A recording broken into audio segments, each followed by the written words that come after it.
Enjoy ಮಾಡಿದ್ರಾ? ಖುಷಿ ಆಯ್ತಾ? ಕಲ್ತ್ರಾ? Okay, very good. ಯಾರಾದ್ರೂ ಒಂದು ಇಬ್ಬರು ಒಪಿನಿಯನ್ ಶೇರ್ ಮಾಡ್ರಿ, ಇವತ್ತು ಏನು ಕಲ್ತಿದ್ದೀವಿ ಅಂತ.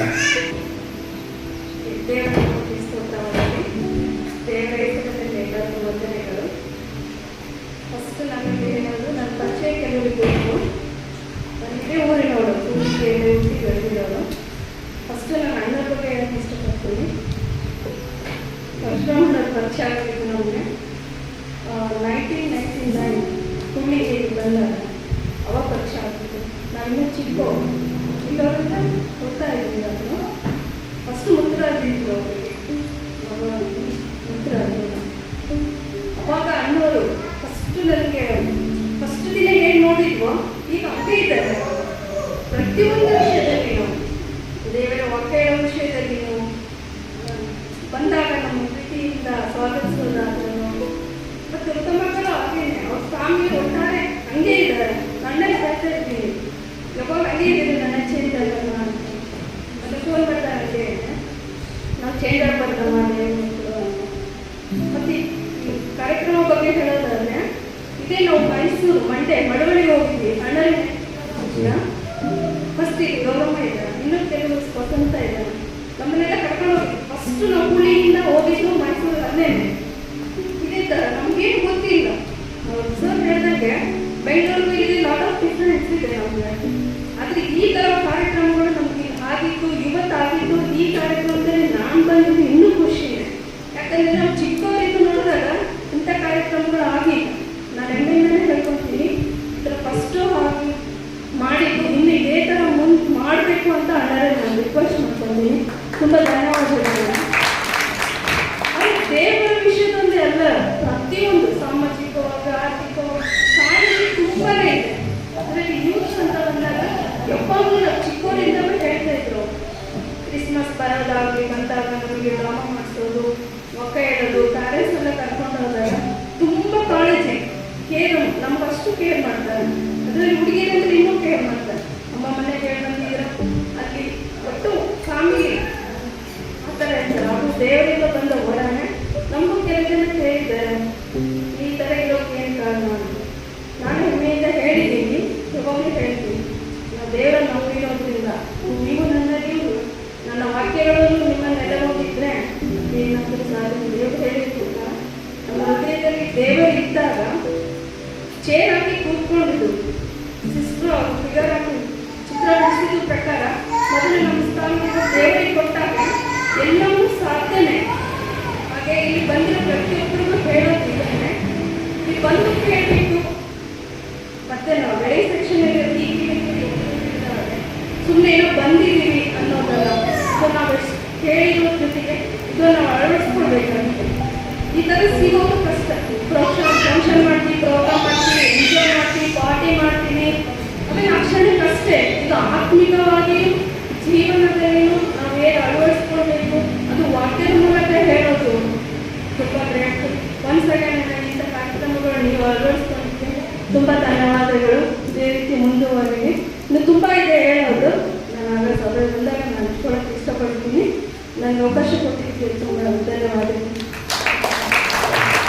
ದೇವರ ಪರಿಶುದ್ಧವಾದ ಸ್ತೋತ್ರ ಉಂಟಾಗಲಿ. ಈ ಸಮಯದಲ್ಲಿ ಈ ಒಂದು ಹಂಚ್ಕೊಳ್ಳೋಕ್ಕೆ ಅವಕಾಶ ಮಾಡಿಕೊಡೋದಕ್ಕೆ ನಿಮಗೆಲ್ಲ ಬೋಧನೆ ಸಲ್ಲಿಸ್ತೇನೆ.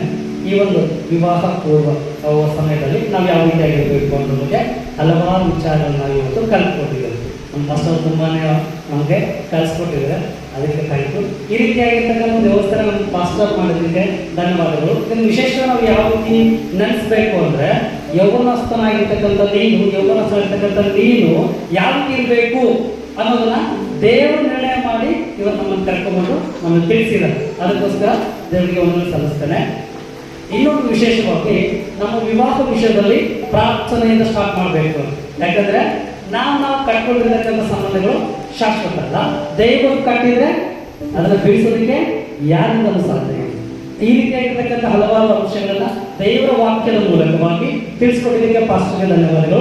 ಅದೇ ರೀತಿಯಾಗಿ ನಮ್ಮ ಜೀವನವನ್ನು ಯಾವ ರೀತಿ ಕಟ್ಕೋಬೇಕು, ಏನ್ ಮಾಡಿದ್ರೆ ನಮ್ಮ ಜೀವನ ಹಾಳಾಗ್ತದೆ, ಹಲವಾರು ಉದಾಹರಣೆಗಳನ್ನು ಕೊಟ್ಟಿದ್ವಿ. ಸಂಸೋನ್, ಡೇವಿಡ್, ಅದರಿಂದ ಹಲವಾರು ಉದಾಹರಣೆ ಮುಖಾಂತರವಾಗಿಯೂ ಸಹ ನಮ್ಮ ಜೀವನ ನಾಶ ಆಗುತ್ತೆ. ಹೇಗೆ, ಯಾವ ರೀತಿ ನಾವು ಬೆಳಿಬೇಕು, ನಮ್ಮ ಜೀವನವನ್ನು ನಾವು ಯಾವ ರೀತಿ ಕಟ್ಕೋಬೇಕು, ಕುಟುಂಬ ಯಾವ ರೀತಿ ನಿರ್ಮಾಣ ಮಾಡಬೇಕು ಅಂತಕ್ಕಂಥದ್ದನ್ನ ಹಲವಾರು ಅಂಶಗಳನ್ನ ವಾಕ್ಯದ ಮೂಲಕವಾಗಿ ನಾವು ಕಲಿತಿದ್ದೇವೆ. ಈ ಒಂದು ಅವಕಾಶ ನಮ್ಗೆಲ್ಲರಿಗೂ ಸಿಕ್ಕಿದ್ದಕ್ಕೆ ದೇವರಿಗೆ ನಾನು ಕೃತಜ್ಞತೆಯನ್ನ ಸಲ್ಲಿಸೋಣ. Thank you. ನಾನು ಎಕ್ಸ್ಪೆಕ್ಟ್ ಮಾಡೋದಕ್ಕಿಂತ ಹೆಚ್ಚಾಗಿ ದೇವರು ಸೇವಕರಿಗೆ ನಾನು ಉಪಯೋಗಿಸ್ಕೊಂಡಿದ್ದಾರೆ. ನಮ್ಮ ಆಸೆ ಏನಾಗಿತ್ತು ಅದನ್ನ ನಾವು ಮುಂದೆ ಬಹಳ ಸಾರಿ ಹಂಚ್ಕೊಳ್ತಾ ಇದ್ವಿ. ಅವ್ರು ಹೇಗೆ ನಾವು ಚೂಸ್ ಮಾಡಬೇಕು, ನಮ್ಮ ಪಾರ್ಟ್ನರ್ನ ಯಾವ ಥರ ಚೂಸ್ ಮಾಡಬೇಕು, ಇವೆಲ್ಲ ವಿಷಯಗಳು ಆ ಥರ ನಾವು ಹಂಚ್ಕೊಳ್ಳುವಾಗ ಸೊ ಅದನ್ನು ದೈವಿಕವಾದಂಥ ದೈವ ಜ್ಞಾನದಲ್ಲಿ, ದೈವ ಮಾರ್ಗದರ್ಶನದಲ್ಲಿ ಕಲಿಸ್ಕೊಟ್ಟಿದ್ದಾರೆ. ನಿಜವಾಗ್ಲೂ ಅವರು ಈ ಸೇವೆಗೆ ನಿಜವಾಗ್ಲೂ ದೇವರು ಅವರನ್ನು ಅದ್ಭುತವಾಗಿ ಉಪಯೋಗಿಸ್ಕೊಳ್ತಿದ್ದಾರೆ. ಇದೇ ಸೇವೆಯಲ್ಲಿ ಮುಂದುವರಿತಾರೆ ಅಂದ್ಕೊಂಡಿದ್ದೀನಿ ನಾನು. ಆ್ಯಕ್ಚುಲಿ ಅವ್ರು ನೇರವಾಗಿ ಗೊತ್ತಿಲ್ಲ, ಹೇಳ್ದಂಗೆ ಅವ್ರ ಬ್ರದರ್ ನಮಗೆ ನೇರವಾಗಿ ಗೊತ್ತೇ ಇಲ್ಲ.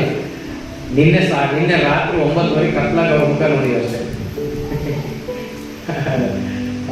ಯಾಕಂದರೆ ಬರೀ ಫೋನಲ್ಲಿ ನಾವು ಸ್ಯಾಮ್ಸನ್ ಅವ್ರಿಗೆ ಫೋನ್ ಮಾಡಿ ಅಲ್ಲಿಂದ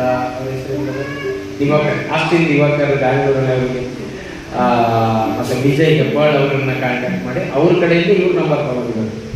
ನೋಡಿ, ನಾವು ಯಾರನ್ನೋ ಅಂದ್ಕೊಂಡಿವಿ, ದೇವರು ಸೂಕ್ತವಾದಂಥ ವ್ಯಕ್ತಿಯನ್ನು ಕರೆಸಿದ್ವಿ. ನಿಜ, ಇದೆಲ್ಲ ನಮಗೂ ಅವ್ರಿಗೂ ಮತ್ತು ಇಲ್ಲಿರುವಂಥ ನಿಮ್ಮೆಲ್ಲರಿಗೂ ಇದು 100% ದೇವರ ಚಿತ್ತ ಅಂತ ನಾವು ನಂಬಬೇಕು. ಸೊ ಹಾಗಾಗಿ ಇವೆಲ್ಲ ವಿಷಯಗಳನ್ನು ಅರ್ಥ ಮಾಡ್ಕೊಳ್ರಿ, ಅರ್ಥ ಮಾಡ್ಕೊಂಡು ವ್ಯರ್ಥ ಮಾಡ್ಕೊಬೇಡ್ರಿ, ಅರ್ಥ ಮಾಡ್ಕೊಂಡು ಅದನ್ನು ಅಳವಡಿಸಿಕೊಳ್ಳಿ. ಸೊ ಹಾಗಾಗಿ ಕೆಲವರು ಮದುವೆ ಭಾಳ ಸಕ್ಸಸ್ ಆಗ್ಬೇಕಂತ ನೋಡ್ತಾರೆ. ಮದುವೆ ಅನ್ನೋದು ಒಂದು 3 ಗಂಟೆ ಒಂದು ಏನಂದ್ರೆ ಈವೆಂಟ್ ಅಷ್ಟೇ, ಒಂದು 2-3 ತಾಸು. ನಿನ್ನೆ ನಾನು ಸುರೇಶ್ ಒಂದು ಮದುವೆ ಹೋಗಿದ್ದೀವಿ. ಅಲ್ಲಿ ಬಾರ್ಸೋರು ಇದ್ದಾರೆ, ಅಲ್ಲಿ ಒಂದು 20 ಜನ ಇದ್ದಾರೆ, ತಾಳಿ ಕಟ್ಬಿಟ್ಟು ಒಂದು ಈವೆಂಟ್ ಅಷ್ಟೇ. ಅದೊಂದು ಮದುವೆ ಅನ್ನೋದು ಒಂದು ಪ್ರೋಗ್ರಾಮ್, ಎಲ್ಲ ಪ್ರೋಗ್ರಾಮ್ಗಳಂತೆ ಅದೊಂದು ಪ್ರೋಗ್ರಾಮ್. ಆದರೆ ಮುಖ್ಯ ಏನಂತಂದರೆ ಆ ಮದುವೆ ಜೀವನನ ಕಂಟಿನ್ಯೂ ಮಾಡ್ಕೊಂಡು, ಏನು ಮದುವೆಯಲ್ಲಿ ವಚನ ಕೊಟ್ಟಿರ್ತೀವಲ್ಲ, ಅವೆಲ್ಲ ಯಾವಾಗ ಹೇಳ್ತಿರ್ತೀವಿ ನಮಗೆ, ಏನು ವಸ್ತು ಮಾಂಗಲ್ಯಕ್ಕಿಂತ ವಚನ ಮಾಂಗಲ್ಯ ಭಾಳ ಮುಖ್ಯ. ಆ ವಚನ ಏನು ದೇವರ ಮುಂದೆ ಒಡಂಬಡಿಕೆ ಮಾಡ್ಕೊಂಡಿರ್ತೀವೋ ಅದನ್ನು ಪರಿಪೂರ್ಣವಾಗಿ ನಮ್ಮ ಜೀವನದ ಕೊನೆಯ ತನಕ ನಡೆಸ್ಕೊಂಡು ಹೋಗೋದೇ ಭಾಳ ಪ್ರಾಮುಖ್ಯ. ಹೀಗೆ ನೀವೆಲ್ಲರೂ ಇದನ್ನು ಮಾಡ್ತೀರಿ, ಈ ಥರ ಮುಂದುವರಿಸ್ಕೊಂಡು ಹೋಗ್ತೀರಿ. ನಮ್ಮ ಆಸೆ ಇಷ್ಟ ಏನಂದರೆ, ದೇವರ ನಂಬಿದಂಥ ಮಕ್ಕಳು ಮದುವೆ ವಿಷಯದಲ್ಲಿ ಯಾವುದೇ ತಪ್ಪು ನಿರ್ಧಾರಗಳು ತೆಗೆದುಕೊಳ್ಳಬಾರ್ದು.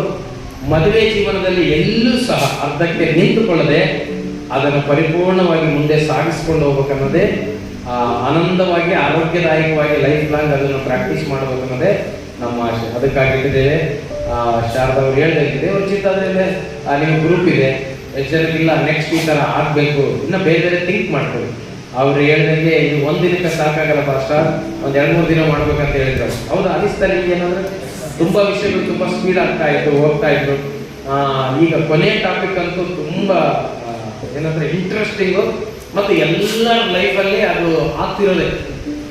ಆಗಿಲ್ಲ ಅಂದರೆ ಅವರು ನಿಜ ಸುಳ್ಳು ಹೇಳ್ತಾರಂತ ಅರ್ಥ. ಎಲ್ಲರ ಲೈಫಲ್ಲಿ ಆಗ್ತಿರೋದು. ಸೊ ಹಾಗಾಗಿ ಅದನ್ನು ಕೂಲಂಕುಷವಾಗಿ ನಾವು ಅರ್ಥ ಮಾಡಿಕೊಂಡು ಅದರಿಂದ ಹೊರಗಡೆ ಬರಲಿಕ್ಕೆ ಕೂಡ ದೇವರ ಕೆಲವೊಂದು ಆಲೋಚನೆಗಳಂತ. ಇದಕ್ಕೆಲ್ಲ 1 ದಿನಕ್ಕೆ, ಅರ್ಧ ದಿನಕ್ಕೆ ಸಾಕಾಗಲ್ಲ, 2-3 ದಿನ ಬೇಕೇ ಬೇಕು. ಸೊ ಈ ರೀತಿಯಲ್ಲಿ ನೆಕ್ಸ್ಟ್ ನಾವು ಆಲೋಚನೆ ಮಾಡ್ತೇವೆ. ಇದರ ಜೊತೆಯಲ್ಲಿ ಸ್ಕಿಲ್ಸ್ ಟ್ರೈನಿಂಗ್ಸು, ಕಮೆಂಟ್, ಈ ಥರ 2-3 ದಿನ ಮಾಡುವಾಗ ಈ ಥರ 2-3ನ್ನ ನಾವು ಅಟ್ಯಾಚ್ ಮಾಡಿಕೊಂಡು ಮಾಡಬೇಕು.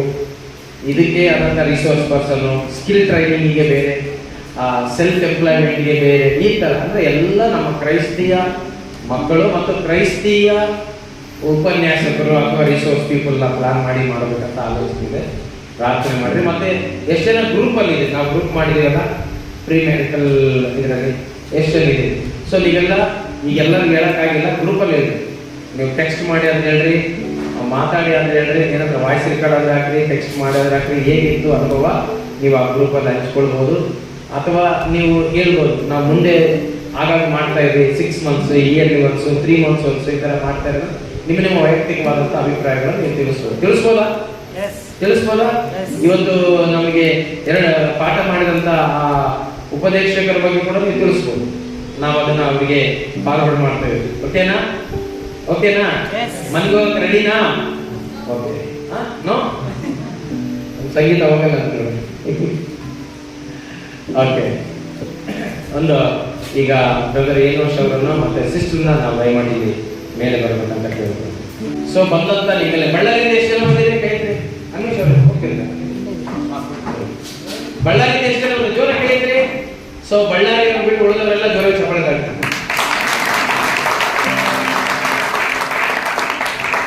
ಚಿತ್ರದುರ್ಗದಿಂದ ಎಷ್ಟು ಜನ ಬಂದಿದೆ ಕೈ ಎತ್ತಿರಿ. ಒಬ್ರೆ ಜೋರಾಗಿದ್ರಪ್ಪ. ಇಬ್ರೆ ಮೂರೇ. ಹಾ, ಜೋರಾಗಿ ಚಪ್ಪಾಳೆ ತಟ್ತಾರೆ.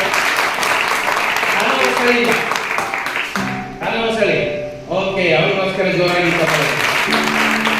ಹೊಸಪೇಟೆ ಇಬ್ರು, ಅವರಿಗೋಸ್ಕರ ಜೋರಾಗಿ ಚಪ್ಪಾಳೆ. ಅಮ್ಮನಕೆರೆ, ಇನ್ನಕೆರೆ, ಕಸಕೆರೆ, ಅಮ್ಮನಕೆರೆ, ಅವ್ರಿಗೋಸ್ಕರ ಜೋರಾಗಿ ಚಪ್ಪಾಳೆ. ನಮ್ಮ ಸಭೆಯವರೆಲ್ಲ ಕೈ ಎತ್ತಿರೋಣ. ನಮ್ಮ ಸಭೆಯವರು ಅವರೆಲ್ಲರಿಗೋಸ್ಕರ ಬೇರೆ ಚಪ್ಪಾಳೆ.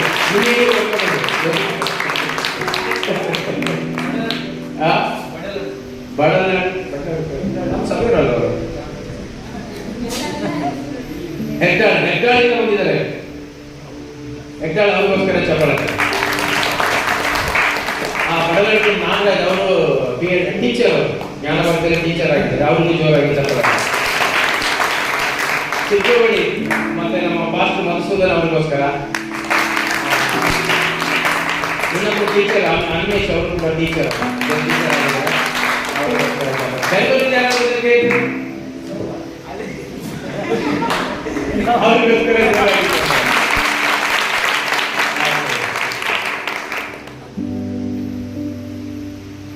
ನಾವು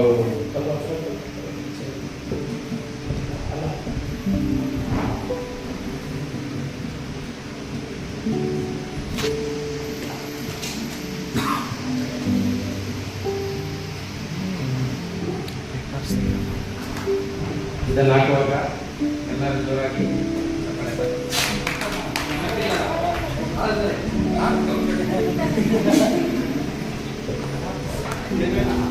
ಹಾಕುವಾಗ ಚಪ್ಪಾಳೆ ತಟ್ಟಬೇಕು.